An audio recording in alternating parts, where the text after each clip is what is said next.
మరి అంత ఇష్టం ఉన్నప్పుడు చెప్పేచ్చుగా. ఇష్టం అని చెప్పింది అనుకో, ఎంత ఇష్టం ఉందో చెప్పడం మానేస్తాడు. ఇట్లనే బాగుంది.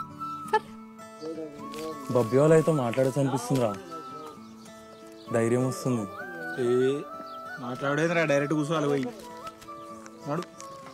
అందరికి టెంట్ లేసి నీడనిచ్చి మీరు ఎండకు నిలబడుతున్నారా? మొత్తం గిట్లా కష్టపడాలి కారా అమ్మా, కష్టపడాలి. అమ్మా, ఎక్కడ లొల్లిలు, ఎక్కడ పంచాయతీలు, ఎక్కడ టెంట్ హౌస్, మొత్తం బిజినెస్ మ్యాన్లు అయిపోయారుగా. చేతిలో పైసలు ఉన్నాయని లంగ లెక్కలు చేయకుర్రా. ఏమంటున్నా, ఊళ్ళో ఇజ్జత్ నిలబెట్టాలి.